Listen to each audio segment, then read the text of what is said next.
Hi friends, G Tamil தொலைக்காட்சியில் ரொம்பவே பிரபலமான சீரியலாக இருந்தது செம்பருத்தி சீரியல். அந்த சீரியலில் செம்பருத்தியாக நடித்தவங்க தான் ஷபானா. அண்ட் இவங்க ஆரியன் அப்படின்றவரை கல்யாணம் பண்ணிக்கிட்டாங்க.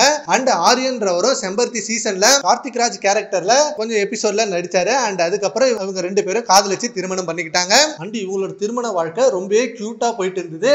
இன்ஸ்டாகிராமில் இவங்களோட போஸ்டாக இருக்கட்டும், இவங்க ரெண்டு பேரும் எடுத்த ஃபோட்டோவாக இருக்கட்டும், ரொம்பவே சீரியல் ஃபேன்ஸால பிரபலமானுச்சு. அண்ட் செம்பருத்தி சீரியலுக்கு அப்புறம் இவங்க ரெண்டு பேருமே எந்த சீரியல் நடிக்கல.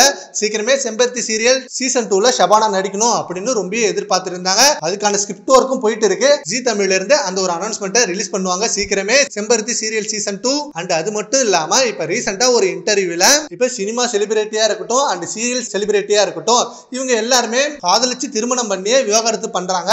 அதை பத்தி உங்க ஒப்பீனியன் என்ன அப்படின்னு கேட்டதுக்கு, அது ரொம்பவே தப்பு. அவங்க காதலிச்சு தானே கல்யாணம் பண்றாங்க, ரெண்டு பேர் மனசோட ஒத்து போய் தான் வாழ்றாங்க. பட் எதனால இவங்க திடீர்னு விவாகரத்து பண்றாங்க, இதை என்னால ஏத்துக்கவே முடியல. அவங்களோட பர்சனல் லைஃப்ல அவங்க ரொம்பவே சந்தோஷமா தான் இருந்திருப்பாங்க. பட் ஏதோ ஒரு கசப்பான அனுபவத்தால அந்த சடனா ஒரு முடிவை ஏன் எடுக்கணும்? இதெல்லாம் அவங்களுக்கு எந்த பாதிப்பும் இல்ல, அவங்களை சுத்தி இருக்கிறவங்களுக்கு தான் மிகப்பெரிய பாதிப்பு.